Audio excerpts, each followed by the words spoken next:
This is Radio NUG, the voice of National Unity Government of Myanmar, broadcasting for Myanmar Spring Revolution. Radio NUG is transmitting from shortwave 16 meter 17.71 MHz at 8 a.m. and 25 meter 11.965 MHz at 8 p.m. Myanmar Standard Time. မင်္ဂလာပါရှင်အမျိုးသားညီညွတ်ရေးအစိုးရရဲ့အသံလွှင့်ဌာန Radio NUG ကိုမနက်၈နာရီမှလိုင်းတူ16မီတာ19.81 MHz နဲ့ညပိုင်း၈နာရီမှလိုင်းတူ25မီတာ17.965 MHz တို့မှာဓာတ်ရိုက်ဖမ်းယူနာဆင်နိုင်ပါပြီရှင်မင်္ဂလာအပေါင်းနဲ့ပြည့်စုံကြပါစေယခုအချိန်ကစပြီး Radio NUG ရဲ့အစီအစဉ်တွေကိုဓာတ်ရိုက်အသံလွှင့်ပေးနေပါပြီရှင်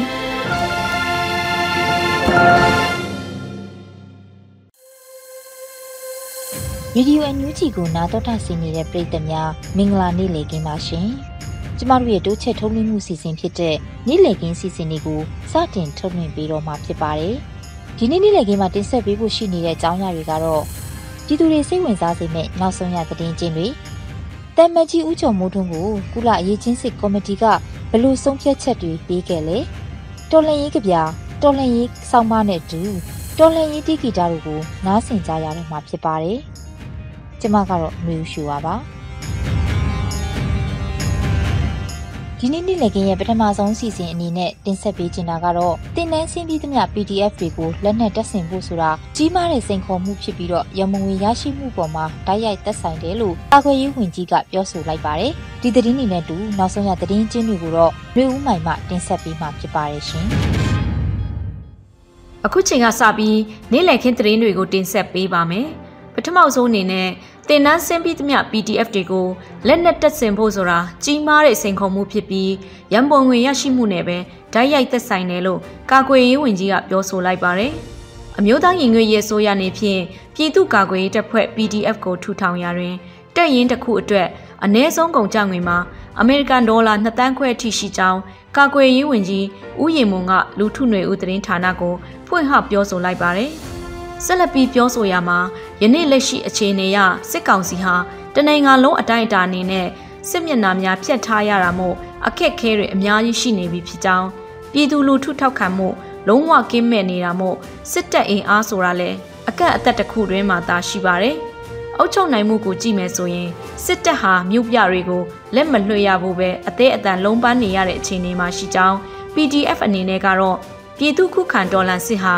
သူ့အစီအစဉ်အတိုင်းသွားနေတယ်လက်တလုံးမှာစိတ်ရေးရင်မှန်းချက်တွေကိုရရှိဖို့ဆောင်ရွက်နိုင်နေပြီဖြစ်ကြောင်းထည့်သွင်းပြောဆိုလိုက်ပါတယ်။ဒါ့အပြင်ຫນွေဦးတော်လှန်ရေးသည်ပြည်သူတွေကိုယ်တိုင်ပူးပေါင်းပါဝင်မှုအပေါ်မှာအခြေပြုပြီးဆင်နွှဲရတဲ့တော်လှန်ရေးလို့ဖြစ်တယ်။ PDF နဲ့မဟာမိတ်တွေဟာကျေးလက်ဒေသအမြောက်များကိုစိုးမိုးထားနိုင်ပြီးထိန်းချုပ်ထားနိုင်ပြီလို့လည်းပြောလို့ရတယ်။စစ်ကောင်စီဟာတကယ်တော့ပြောမယ်ဆိုရင်တယ်လီဗေးရှင်းပေါ်ကပဲအုပ်ချုပ်နေရတဲ့အဖွဲ့ဆိုတာထင်ထင်ရှားရှားတွေ့နိုင်တယ်။လူဦးတော်လှန်ရေးကာလမှာမြန်မာပြည်သူနဲ့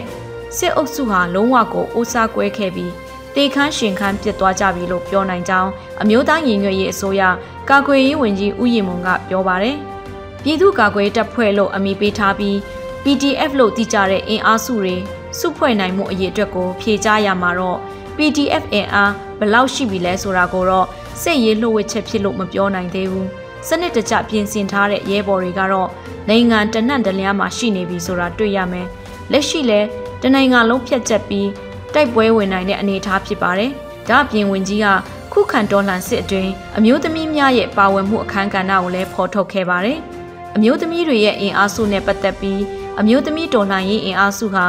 အလွန်အားကိုးရပြီးအရေးကြီးတဲ့အခမ်းကဏ္ဍမှာပါဝင်တယ်။အချို့တပ်ရင်းတပ်ဖွဲ့အချို့မှာဆိုရင်အမျိုးသမီးတပ်ဖွဲ့ပုံစံမျိုးစုဖွဲ့ထားနိုင်မှုတွေလည်းတွေ့နေရကြောင်းပြောပါတယ်။တင်နာဆင်းပြီးသမျှကိုလက်နက်တပ်ဆင်ဖို့ဆိုတာကြီးမားတဲ့စိန်ခေါ်မှုပါ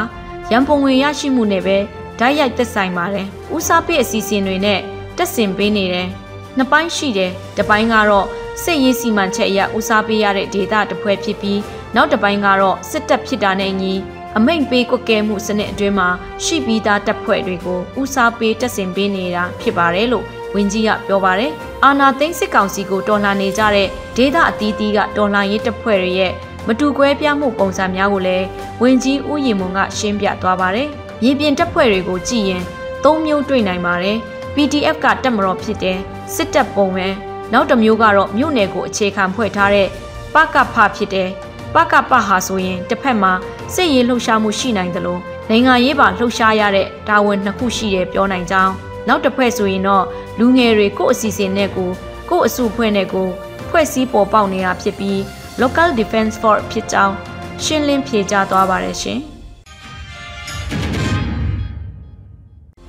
ဆက်လက်ပြီးနိုင်ငံရေးအကြက်တီးကာလ refugee အရေးနဲ့ပတ်သက်ပြီး CNF ကသဘောထားထုတ်ပြန်ချက်တရက်ကိုထုတ်ပြန်လိုက်ပါတယ်။ဒီဇင်ဘာလ4ရက်နေ့ရက်စွဲနဲ့ထုတ်ပြန်ထားတဲ့အဆိုပါသဘောထားမှာပါရှိတာကတော့အာဏာသိမ်းစစ်ကောင်စီဟာအာဏာသိမ်းပြီးနောက်အင်အားအလုံးရင်းနဲ့ချင်းလန်းကိုထိုးဆက်ဆင်နေပါကြောင်းအကြမ်းဖက်ညှဉ်းပန်းနှိပ်စက်ခြင်းအမျိုးသမီးများကိုလိမ်ပိုင်းဆိုင်ရာကျူးလွန်ခြင်းဖျားရှိခိုးကြောင်းအပါအဝင်လူနေအဆောက်အဦများကိုမိရှုဖြစ်စေခြင်းစသည့်လူမျိုးတုံးတပ်ဖြတ်မှုစစ်ရာဇဝတ်မှုများကိုကျူးလွန်နေသည်ထိုလုံးရက်များသည်ချင်းတစ်မျိုးသားလုံးနဲ့ချင်းလဲလုံခြုံရေးကိုရည်ရွယ်ချက်ရှိဖျက်ဆီးထိဖားနေခြင်းပင်ဖြစ်ပါတယ်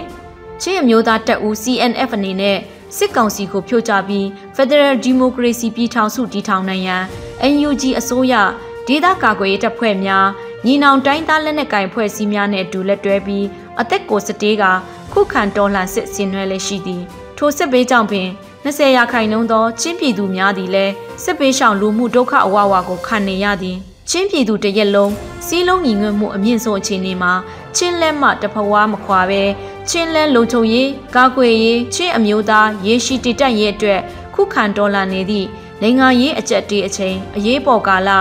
Nation Emergency လည်းဖြစ်သည်ထို့သောအမျိုးသားအရေးပေါ်အခြေအနေတွင်ချင်းပြည်သူများအနေဖြင့်နိုင်ငံရေးအကြောင်းပြလက်ချင်းလန်းကိုစွန့်ခွာပြီးတတိယနိုင်ငံများတွင်ခိုလုံနိုင်ရေးနဲ့ထို့ခိုလုံနိုင်ရေးအတွက်ချင်းလန်းပြည်သူများအားစီးရုံးလှုံ့ဆော်မှုပြုလုပ်ခြင်းကြိုးပမ်းခြင်းများမပြုလုပ်ပါရန်ပြည်တွင်းချင်းမိဘပြည်သူများ၏တောင်းဆိုချက်ကိုအလေးဂရုပြုပြီးသက်ဆိုင်သူအားလုံးအသိပေးပါသည်ဟုချင်းအမျိုးသားတပ်ဦး CNF ကရေးသားထုတ်ပြန်ထားကြောင်းပါရှင်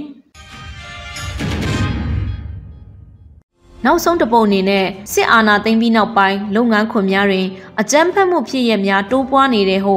ILO ကထုတ်ပြန်လိုက်ပါတယ်။ဖေဖော်ဝါရီလ1ရက်နေ့မှစပြီးတိုင်းပြည်အာဏာကိုစစ်တပ်ကသိမ်းယူပြီးနောက်ပိုင်းတွင်အလုယုံစက်ယုံများပိတ်သိမ်းခံရပြီးဆက်လက်လဲပတ်နေသည့်စက်ယုံအလုယုံလုပ်ငန်းခွင်များတွင်အလုသမားများအပေါ်အကြမ်းဖက်မှုများတိုးပွားလာနေတယ်လို့ဒီဇင်ဘာလ3ရက်နေ့မှာထုတ်ဖော်ပြောကြားသွားပါတယ်။အပြည်ပြည်ဆိုင်ရာအလုပ်သမားအဖွဲ့ချုပ် ILO အပတ်စဉ်ပြုလုပ်နေကြသတင်းစာရှင်းလင်းပွဲမှာကုလသမဂ္ဂအတွင်းရေးမှူးချုပ်ပြောရေးဆိုခွင့်ရှိသူစတီဖန်ဒိုဂျာရစ်ကပြောကြားလိုက်ခြင်းဖြစ်ပါတယ်။ ILO ကလက်ခံရရှိထားတဲ့သတင်းအချက်လက်တွေအရဖေဖော်ဝါရီလအာဏာသိမ်းပြီးနောက်ပိုင်းမြန်မာအလုပ်သမားတွေဟာအကြမ်းဖက်ခံရမှုတွေတိုးလာပါတယ်။ချင်းချောက်ခံရခြင်းအနှောက်အယှက်နဲ့အခွင့်အရေးပိတ်ပင်တားမြစ်ခံရခြင်းတွေလည်းမြင့်တက်လာနေကြောင်းပြောကြားလိုက်ပါတယ်။အလုသမားအခွင့်အရေးချိုးဖောက်ခံရမှုသည်အခြေခံမှုတစ်ခုဖြစ်သောလူအခွင့်အရေးချိုးဖောက်ခံရခြင်းပင်ဖြစ်ကြောင်းအလုသမားတဦး၏ကျန်းမာရေးလူကုန်သိက္ခာနှင့်လုပ်ငန်းခွင်အဆင့်ပြေမှုများကိုထိခိုက်စေကြောင်း ILO အစီရင်ခံစာတွင်ဖော်ပြခဲ့ပါတယ်။တိုင်းပြည်အာဏာသိမ်းခံရပြီးနောက်ပိုင်းတွင်အာဏာရှင်စစ်တပ်နှင့်နှိစက်သောစက်ရုံအလုယုံပိုင်ရှင်များ၏ခိုင်းစေမှုဖြင့်အခုလိုအလုသမားအခွင့်အရေးများအပေါ်အကြမ်းဖက်ချင်းချောက်ခံနေရတာဖြစ်တယ်လို့အလုသမားအရေးဆောင်ရွက်သူများဘက်ကလည်းထောက်ပြသတိပေးနေကြပါတယ်ရှင်။ကျမຫນွေဦးမိုင်းပါ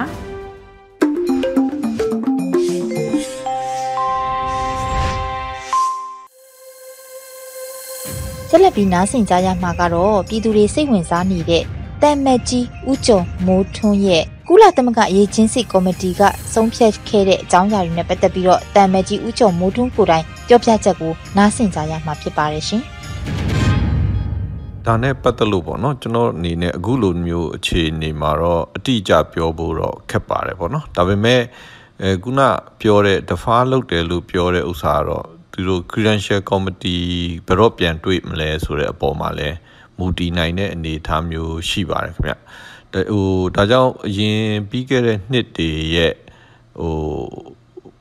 အစဉ်အလာပေါ့နော်ကျွန်တော်တို့ပြန်ကြည့်လို့ရပါတယ်ဆိုတော့မနှစ်ကဆိုရင်ကျွန်တော် credential committee သူဒီ November December မှာတွေ့ပြီးတော့ report တင်လိုက်တယ်ပေါ့နော် report တင်ပြီးတဲ့နောက်ပိုင်းမှာပေါ့နော်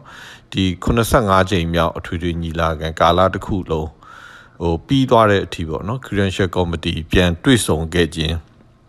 မရှိဘူးပေါ့နော်ဒါကြောင့်ဒီ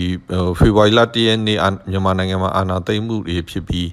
နောက်ပိုင်းမှာလည်းဒါတွေနဲ့ပတ်သက်ပြီးတော့ကိုစားပြုမှုနဲ့ပတ်သက်ပြီးမေးခွန်းထုတ်နိုင်တဲ့ဥစ္စာတွေဘာတွေပြောကြားလာတဲ့ဥစ္စာတွေရှိတော်လဲပဲပေါ့နော်85ကြိမ်မြောက်အထွေထွေညီလာခံကျင်းပပြီးဆုံးသွားတဲ့အထိပေါ့နော်အခုလက်ရှိနေတဲ့မြန်မာအမြဲတမ်းကိုယ်စားလှယ်ကိုပဲဆက်လက်ပြီးတော့ဒီမြန်မာနိုင်ငံကိုစားအမြဲတမ်းကိုယ်စားလှယ်အနေနဲ့တောက်လျှောက်ဆောင်ရွက်ခဲ့တဲ့ဥစ္စာရှိတယ်ပေါ့နော်ဒါကြောင့်အခုဒီလိုမျိုးကိစ္စမှာလည်းပေါ့နော်ကျွန်တော်အနေနဲ့ပြက်သားပြောဖို့တော့အခုအနေထားမှာခက်ပါတယ်ဒါကြောင့်ပြီးခဲ့တဲ့အစဉ်လာကိုပဲကြည့်ပြီးတော့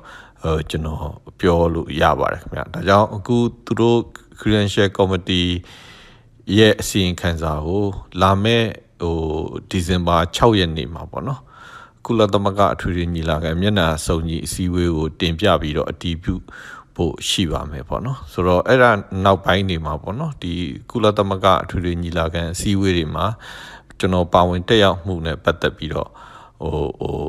ကျွန်တော်တို့အမြင်တော့ကျွန်တော်တို့နားလည်ထားတဲ့ဥစ္စာတော့ဒီတိုင်းပဲဆက်လက်ပြီးတော့ပါဝင်တက်ရောက်သွားမယ်လို့ကျွန်တော်တို့နားလည်ထားပါတယ်ပေါ့နော်ဆိုတော့ဒါလေးတော့ပေါ့နော်ပြောလို့ပါဘယ်ကာလဆိုတဲ့ဥစ္စာတော့အတိအကျတော့မပြောနိုင်တော့လဲပဲပေါ့နော်မိနစ်ကအနေထားကိုကြည့်တယ်ဆိုရင်တော့85ကြိမ်မြောက်အထွေထွေညီမျက်နှာကုလသမဂ္ဂအထွေထွေညီလာခံsection တစ်ခုလုံးမှာတော့ဒီတိုင်းပဲဆက်သွားခဲ့တဲ့ဥစ္စာမျိုးလေးရှိတယ်ဆိုတဲ့ဥစ္စာမျိုးလေးတော့ပြောလိုပါတယ်ခင်ဗျပြီးခဲ့တဲ့ကျွန်တော်တို့ဒီဘက်နယူးယောက်မှာပေါ့နော်ဒီဇင်ဘာလ1ရက်နေ့မှာ Credential Committee အဖွဲ့ဝင်တွေပေါ့နော်committee အဖွဲ့ဝင်9ဦးရှိပါတယ်အဲ့ဒီ9ဦးပါတဲ့ Credential Committee အစည်းအဝေးကိုကျွန်တော်တို့1ရက်နေ့မွန်းလွဲ2နာရီမှာပေါ့နော်ကျွန်တော်တို့ဒီကုသလကအဆောက်အဦမှာကျင်းပခဲ့ပါတယ်ဆိုတော့အဲ့ဒီအစည်းအဝေးကတော့သူတို့အဖွဲ့ဝင်ကြားထဲမှာဆွေးနွေးတဲ့အစည်းအဝေးပေါ့နော်ပြီးတော့အစည်းအဝေးကclose door အစည်းအဝေးဖြစ်ပါတယ်အစည်းအဝေးပြီးတော့ Credential Committee ဥက္ကဋ္ဌအနေနဲ့ပေါ့နော်သူမီဒီယာတွေကိုသူပြောတဲ့ဥစ္စာရှိပါတယ်အဲ့ဒီမှာတော့သူမြန်မာနိုင်ငံကိုစားပြုမှုပေါ့နော်အာဖဂန်နစ္စတန်ကိုစားပြုမှုတို့နဲ့ပတ်သက်ပြီးတော့ decision ကိုdefer လုပ်ဖို့ပေါ့နော်committee အဖွဲ့ဝင်တွေကြားသဘောတူညီမှုရခဲ့ပါတယ်ဆိုတာလေးသူပြောတာရှိပါတယ်နောက်ပြီးတော့သူတို့ report တော့ပေါ့နော် committee ရဲ့ report တော့မျက်နှာစုံညီအစည်းအဝေးမှာတင်ပြအတည်ပြုဖို့ရှိပါမယ်ပေါ့နော်ဆိုတော့ဒီဆွေးနွေးတဲ့နဲ့ပတ်သက်ပြီးတော့အသေးစိတ်ကိုတော့သူမပြောလို့ပါသေးဘူး report မှာကြည့်ပါဆိုပြီးတော့ပြောတာလေးရှိပါတယ်ခင်ဗျအခု report တော့ဒီနေ့ထွက်လာပါတယ်အဲ့ဒီ report ကတော့ပေါ့နော်ဒီသူပြောတဲ့အတိုင်းပါပဲသူဆုံးဖြတ်ချက်ကို defer လုပ်ပါတယ်ဆိုတဲ့ဥစ္စာလေးကျွန်တော်တို့မြန်မာနိုင်ငံကိုစားပြုမှုနဲ့အာဖဂန်နစ္စတန်ကိုစားပြုမှုတို့နဲ့ပတ်သက်တဲ့ကိစ္စရဲ့နှစ်ခုမှာတော့ဆုံးဖြတ်ချက်ကိုသူတို့defer လုပ်ပါတယ်ဆိုတဲ့ဥစ္စာလေးသူပြောပါတယ်ခင်ဗျဒါနဲ့ပတ်သက်လို့ပေါ့နော်ကျွန်တော်ဘယ်လိုနားလဲလဲဆိုတဲ့ဥစ္စာနဲ့ပတ်သက်လို့အခုကတော့ report မှာတော့ဒီလိုပဲသူတို့ပြောထားတာရှိတယ်နောက်ပြီးတော့သူတို့အသေးစိတ်ဆွေးနွေးတဲ့ဥစ္စာတွေနဲ့ပတ်သက်လို့တော့အဖွဲ့ဝင်နိုင်ငံတွေကြားမှာတော့ပို့ပြီးတော့တည်တဲ့အနေအထားမျိုးရှိပါမယ်ခင်ဗျဆိုဒါနဲ့ပတ်သက်လို့အခုဒီဆုံးဖြတ်ချက်နဲ့ပတ်သက်လို့ပေါ့နော်ဘာပဲပြောကျွန်တော်တို့အခုဒီဖေဖော်ဝါရီလ1ရက်နေ့အထူးသဖြင့်ပေါ့နော်ဖေဖော်ဝါရီလ26ရက်နေ့ဒီကုလသမဂ္ဂအထွေညီလာခံမှာမြန်မာနိုင်ငံပြည်သူတွေရဲ့အတန်ကိုပေါ့နော်အခုဒီ platform တွေတစ်ဆင့်အထက်နိုင်သမျှပေါ့နော်ပြောကြားမှုတွေလုပ်ခဲ့တယ်တက်နိုင်သမျှပေါ့နော်နိုင်ငံတကာအတိုင်းဝိုင်းကကြားအောင်ပေါ့နော်ပုံစံမျိုးစုံနဲ့လုပ်ခဲ့တဲ့ဥစ္စာလေးရှိပါတယ်ဆိုတော့ဒီလိုမျိုးလှုပ်ဆောင်နိုင်ခြင်းအားလည်းပေါ့နော်ကျွန်တော်တို့ဒီမှာဒီကိုစားပြုမှုဆက်လက်ရရှိနေခြင်းကြောင့်လည်းဖြစ်ပါတယ်ပေါ့နော်ဒါကြောင့်အခုလိုမျိုးဒီမျက်နှာစာမှာတတ်နိုင်သမျှမြန်မာနိုင်ငံပြည်သူတွေရဲ့အတန်ကိုဆက်လက် ပြောကြားသွားနိုင်မယ်ဆိုရင်ကျွန်တော်တို့မြန်မာနိုင်ငံမှာအခုဆောင်ရွက်နေတဲ့ဒီစစ်အာဏာစနစ်အမြန်ဆုံးပြီးအပြီးသက်ရေးပေါ့နော်နောက်ဒီမိုကရေစီအမြန်ဆုံးပြန်လည်ရရှိရေးနောက်ကျွန်တော်တို့ဖန်ဆီးထိမ့်သိမ်းခံထားရတဲ့ကျွန်တော်တို့ခေါင်းဆောင်တွေအပါအဝင်ပေါ့နော်မတရားဖန်ဆီးထိမ့်သိမ်းထားရတဲ့အားလုံးလွတ်မြောက်ရေးပေါ့နော်ကျွန်တော်တို့ Federal Democracy နိုင်ငံတည်ထောင်ရေးတို့အတွက်ပေါ့နော်မြန်မာပြည်သူတွေရဲ့စ조사ဆောင်ရွက်နေတဲ့ဥစ္စာပေါ့နော်ပြည်တွင်းပြည်ပမှာရှိတဲ့မြန်မာပြည်သူအားလုံးစ조사ဆောင်ရွက်နေတဲ့ဥစ္စာပေါ့နော်ဒီမျက်နှာစာကနေတဆင့်အတက်နိုင်ဆုံးဆက်လက်ဆောင်ရွက်သွားနိုင်ပြီးမှဖြစ်တဲ့အတွက်ကြောင့်ပေါ့နော်ဘာပဲပြောအခုလိုမျိုးဆုံးဖြတ်ချက်အပေါ်ကိုလည်းပေါ့နော်ကျွန်တော်တို့ကျွန်တော်ပါအပါဝင်ပေါ့နော်မြန်မာပြည်သူတွေအနေနဲ့အားလုံးပေါ့နော်သဘောတူပေးတဲ့နိုင်ငံတွေပါဝင်ပြီးတော့တိုက်တွန်းဆောင်ရွက်ခဲ့တဲ့နိုင်ငံတွေအားလုံးပေါ့နော်ကိုယ်စားလှယ်အဖွဲ့ဝင်တွေနိုင်ငံတွေအားလုံးကျေးဇူးတင်ကြောင်းပြောကြားလိုပါတယ်ခင်ဗျဟုတ်ကဲ့ကျေးဇူးအများကြီးတင်ပါတယ်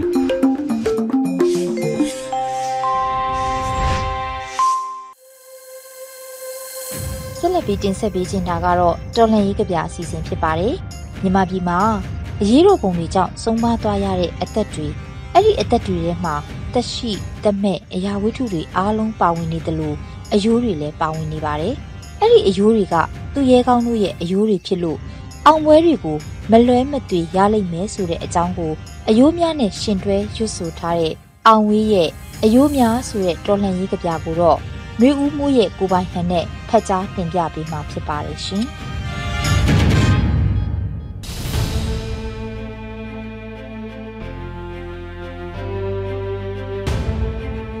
မင်္ဂလာပါ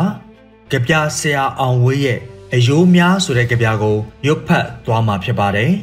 အယိုးများမြေကြီးကိုဖွင့်လိုက်ရင်ကျဆုံးသွားတဲ့ပန်းပွင့်တွေရဲ့အယိုးကိုတွေ့မယ်မြေကြီးကိုဖွင့်ကြည့်လိုက်ရင်ကျဆုံးသွားတဲ့လမ်းတွေရဲ့အယိုးကိုတွေ့မယ်မြေကြီးကိုဖွင့်လိုက်ကြစမ်းကျဆုံးသွားတဲ့ဓာတ်တွေရဲ့အယိုးကိုတွေ့မယ်မြေကြီးကိုဖွင့်ကြည့်လိုက်ကြစမ်း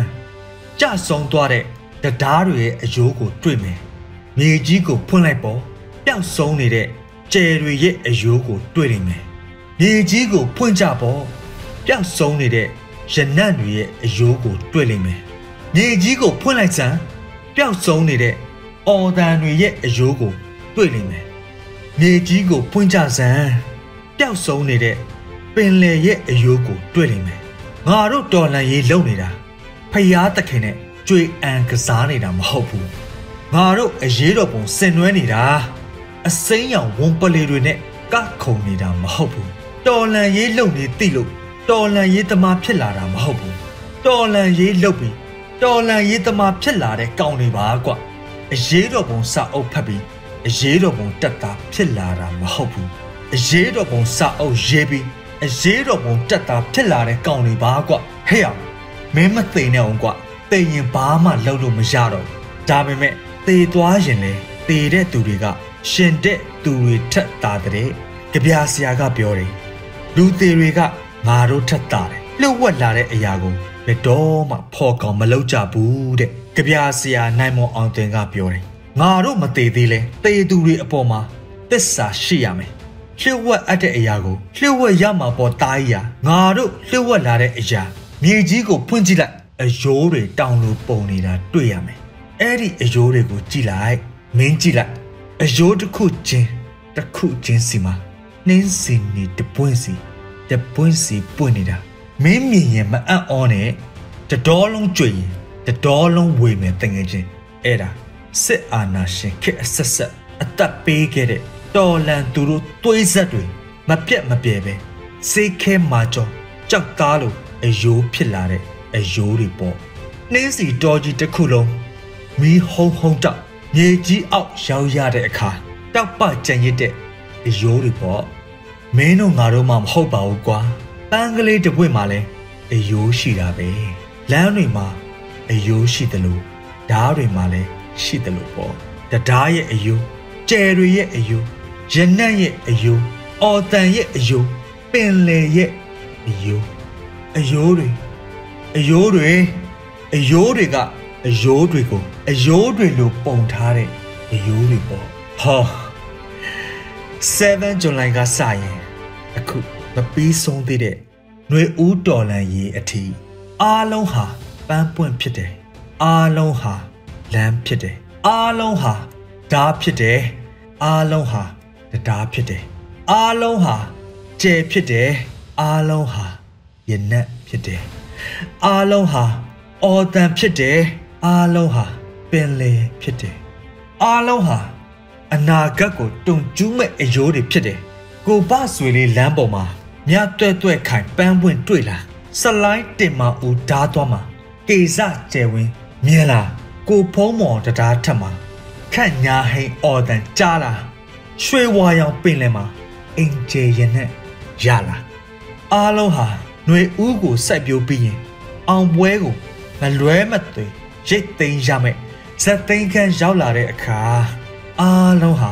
ဂျာဇဝင်ကိုအသက်ရေးထိုးမဲ့သူရဲကောင်းတို့ရဲ့အယိုးတွေပေါ့ငါတို့တစ်သက်လုံးရှေ့ဝက်လာတဲ့အရာမြေကြီးကိုဖွင့်ကြည့်လိုက်မိုးကောင်းကင်ကိုတွေ့ရလိမ့်မယ်အောင်ဝေးမိုးမခါဆိုလိုက်တဲ့2021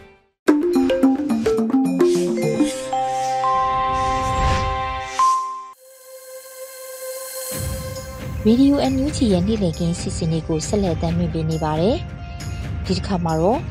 မျိုးဦးတော်လှန်ရေးကစားလို့မြန်မာနိုင်ငံရဲ့လာမဲ့6လနဲ့တစ်နှစ်တာကာလအတွင်းမှာပြည်သူတွေကြုံတွေ့ရမယ့်ရိတ်ခါစေဝါစတဲ့ဆင်းရဲမှုတွေနဲ့တူလူမှုစီးပွားဘဝတွေရဲ့အကျက်တွဲတွေပေါ်အကူအညီတွေလိုအပ်ကောင်းလိုအပ်လာနိုင်တယ်လို့သုံးသပ်ထားပါတယ်။ဒါတွေနဲ့တူဆက်ပြီးတော့လက်ရှိနိုင်ငံရေးအကျက်တဲများပေါ်ကြိုတင်ပြင်ဆင်စရာများဆိုတဲ့မိုးမကသတင်းမြင်ကွင်းဆောင်းပါးကိုတော့ဟင်းကူကူကဖတ်ကြားတင်ပြပေးမှာဖြစ်ပါတယ်။လက်ရှိနိုင်ငံရေးအကျက်တဲများပေါ်ကြိုတင်ပြင်ဆင်ရမယ့်အရေးပေါ်အစီအမံများမြန်မာနိုင်ငံရဲ့နေ့စဉ်သတင်းတွေထဲမှာဖမ်းဆီးခံရတဲ့သတင်း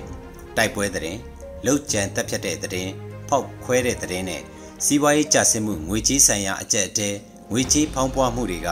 နေ့စဉ်သတင်းတွေဖြစ်နေပြီးအဲ့ဒီလိုသတင်းတွေကိုလာအနေငယ်ကြတဲ့အခါပြန်စီကြည့်တဲ့အခါမှာ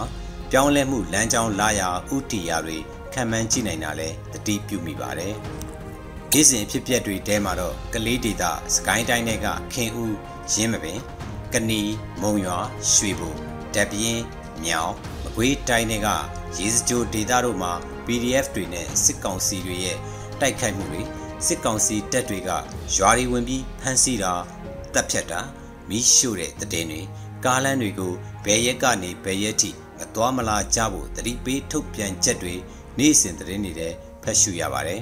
။ဒီနေ့သတင်းတွေမှာတော့ကလေးမြို့တောင်ဘက်ကကျေးရွာတွေမှာစစ်ကောင်စီတပ်တွေရဲ့ဝင်ရောက်ရှင်းလင်းမှုတွေကြောင့်ကျေးရွာတွေကဒေသခံအများအပြားတင်းရှောင်နေရတဲ့သတင်းတွေဖော်ပြကြပါတယ်။စကိုင်းတိုင်းရဲ့ကလေးဒေသတဝိုက်မှာအခုလိုတိုက်ပွဲတွေအဖြစ်အပျက်တွေဖြစ်ပွားနေချိန်မှာကချင်ပြည်နယ်ဒေသအချို့မှာလည်းဒေသခံ PDF, KIA နဲ့စစ်ကောင်စီတပ်တွေနဲ့တိုက်ပွဲတွေဖြစ်ပွားနေပါတယ်။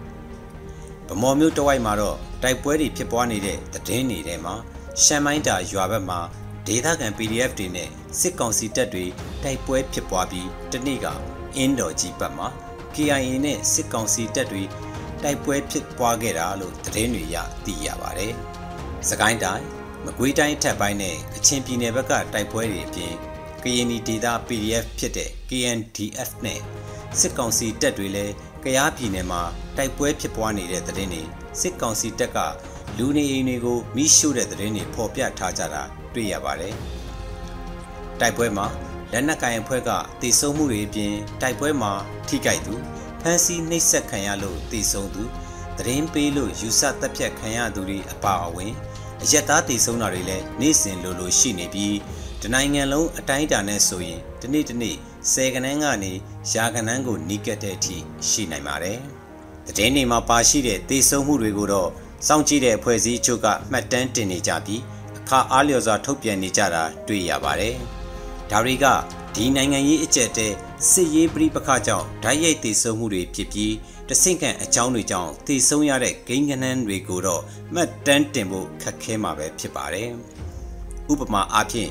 ကျန်းမာရေးစောင့်ရှောက်မှုစနစ်ပျက်စီးသွားတဲ့အကြောင်းကြောင့်ယောဂဝေဒနာခံစားရသူတွေစေကူတာမှုမရယူနိုင်ပဲအသက်ဆုံးရှုံးသွားရတဲ့ဂိမ်းကနန်းတွေကိုမှတ်တမ်းတင်ဖို့ခက်ခဲမှာပဲဖြစ်ပါတယ်။ပြီးခဲ့တဲ့ကိုဗစ်တတိယလှိုင်းအမြင့်ဆုံးကာလဖြစ်တဲ့ဇူလိုင်နဲ့ ဩဂုတ်လ2လထဲမှာဟိုတင်ကိုဗစ်ကူးစက်မှုနဲ့တည်ဆုံးသူ3000နီးပါးရှိခဲ့ပါတယ်။ဒီကိန်းဂဏန်းဟာရန်ကုန်မြို့ကိုအခြေပြုပြီးပြုစုထားတာဖြစ်ပြီးကူးစက်ကပ်ဘေးမှာစေကူတာမှုမရဘဲတည်ဆုံးခဲ့ရသူတွေအရေအတွက်ကအထက်ကကိန်းဂဏန်းရဲ့90%ထက်မနည်းရှိနိုင်ပါတယ်။အလားတူစီးပွားရေးကျဆင်းမှုငွေကြေးဖောင်းပွားမှုအလောက်ကိုင်းဆုံးရှုံးမှုစတဲ့စီးပွားရေးဆိုင်ရာထိခိုက်မှုကနေအာဟာရမပြည့်ဝတာစေကူတာမှုမရယူနိုင်တာကြောင့်အသက်ဆုံးရှုံးရတာတွေလည်းပြီးခဲ့တဲ့10လတာအတွင်းအများအပြားရှိမှသိကြပါတယ်။ဒါပေမဲ့ဒီလိုအကြောင်းကြောင့်အသက်ဆုံးရှုံးရသူတွေနဲ့ပတ်သက်လို့တိကျတဲ့ကိန်းဂဏန်းအချက်အလက်ကောက်ယူဖို့အလွယ်ကူပါဘူး။နောက်လာမယ့်6လတစ်နှစ်အတွင်းမှာလည်းရိတ်ခါအခက်ခဲစင်းရဲမွဲတေမှုတွေနဲ့ဆက်ဆက်ပြီးလိုအပ်တဲ့ရိတ်ခါမရရှိတာစေဝါကုသမှုမရရှိတာတွေနဲ့ဆက်လက်ရင်ဆိုင်ရနိုင်ခြေရှိနေပါတယ်။လက်ရှိနိုင်ငံရေးအကျပ်တဲတွေနဲ့စစ်ရေးအားပြိုင်မှုတွေကဆက်လက်ဖြစ်ပွားနေဦးမှာဖြစ်ပြီးနိုင်ငံရေးတိုက်ပွဲမှာအနိုင်ရဖို့လည်းအရေးပါသလိုလူမှုရဲ့လူမှုစီးပွားအကျပ်တဲလူသားချင်းစာနာထောက်ထားမှုတွေအကူအညီတွေအရေးပေါ်ပေးနိုင်ဖို့လဲတက်နိုင်သလောက်ကြိုတင်ပြင်ဆင်ထားကြဖို့နိုင်ငံရေးအဖွဲ့အစည်းတွေအနေနဲ့လိုအပ်မှာဖြစ်ပါတယ်လို့ရေးသားထားပါတယ်ခင်ဗျာ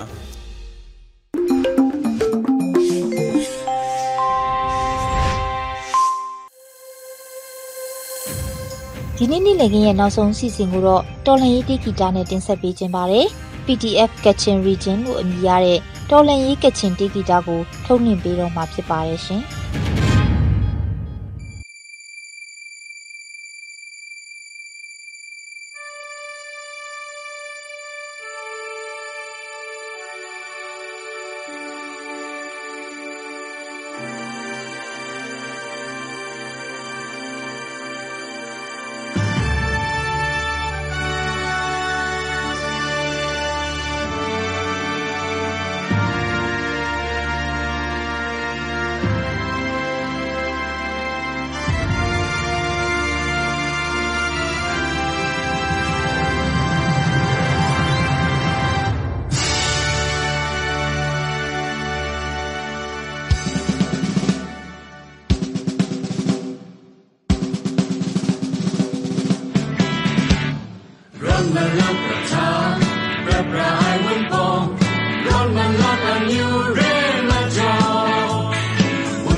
ဒီကနေ့ကတော့ဒီညနေပဲ Radio NUG ရဲ့အစီအစဉ်တွေကိုခေတ္တရနာလိုက်ပါမယ်ရှင်။မြန်မာစံတော်ချိန်မနက်၈နာရီနဲ့ညနေ၈နာရီအချိန်တွေမှာပြန်လည်ဆုံတွေ့ကြပါစို့ရှင်။ Radio NUG ကိုမနက်၈နာရီမှာလိုင်းတူ16မီတာ19.81 MHz နဲ့ညပိုင်း၈နာရီမှာလိုင်းတူ25မီတာ17.965 MHz တို့မှာဓာတ်ရိုက်ဖမ်းယူနာဆင်နိုင်ပါပြီရှင်။မြန်မာနိုင်ငံသူနိုင်ငံသားများကိုယ်စိတ်နှပြကျန်းမာချမ်းသာပြီးဘေးကင်းလုံခြုံကြပါစေလို့ Radio NUG အဖွဲ့သူအဖွဲ့သားများကဆုတောင်းလိုက်ရပါတယ်ရှင်။ San Francisco Bay Area အခြေစိုက်မြန်မာမိသားစုများနဲ့နိုင်ငံတကာကစေတနာရှင်များလှူအားပေးများရဲ့ Radio NUG ဖြစ်ပါတယ်ရှင်။အရေးတော်ပုံအောင်ရမည်